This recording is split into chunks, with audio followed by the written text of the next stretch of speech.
చూడండి, మీ అందరికీ శుభోదయం. మా ఆవిడ ఎల్ రోజుమణి అండి. మా ఆవిడికి కొన్ని ప్రత్యేకమైన వంటకాలు చేయడంలో చాలా అనుభవం. మరి ఈరోజు మీ అందరికీ ఒక వంటకాన్ని మేము చూపిస్తున్నాం. బెల్లం గడ్డని ఏ విధంగా తురుముకోవాలో ఆమె తురిమించి చూపిస్తుంది. చూడండి, మీకు అందరికీ తెలుసు, అయినా సరే ఇప్పుడు చేయబోయే వంటకం ఏంటో తెలుసుకోవాలని మా యొక్క విజ్ఞప్తి. ఒక బెల్లపు గడ్డ తీసుకున్నది, దాన్ని అలాగ స్మూత్గా మెత్తగా తురిమింది. ఇంకా తురుముతూనే ఉంది. చూడండి, ఆ గడ్డంతా పూర్తిగా తురిమేంత వరకు కొంచెం సంయమనం పాటిద్దాం. అలాగే ఇంకా ఈ బెల్లంతో ఏం చేయబోతుందో కూడా మనం చూద్దాం. రండి, అలాగే రండి దయచేసి. చూడండి,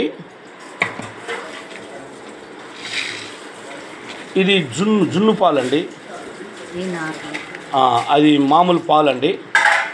ఇవి మిరియాలు, కావలసినటువంటి ఇంగ్రీడియంట్స్, కావలసినటువంటి పదార్థాలండి. అవి మిరియాలు, శొంఠి, యాలకులు, తర్వాత మిక్సీకి పట్టుకోవాలి.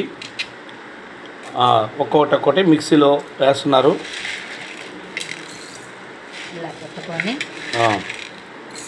పట్టుకొని ఇవి మిక్సీకి ఎలాగ వేస్తే వేళ్ళు పాడైపోతాయి కనుక అవి ఇలా చేసుకొని కొంచెం పచ్చ కొట్టుకొని అల్లం అది శొంఠిని దంచాలండి.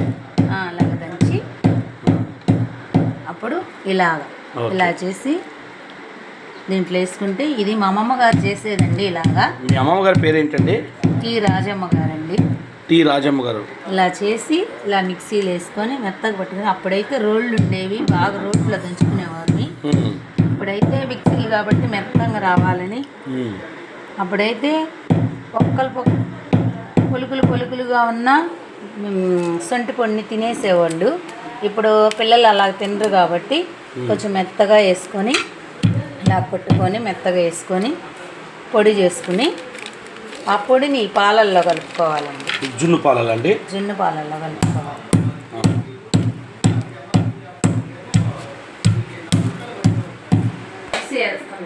చూడండి, జున్ను పాలు రెడీ అండి.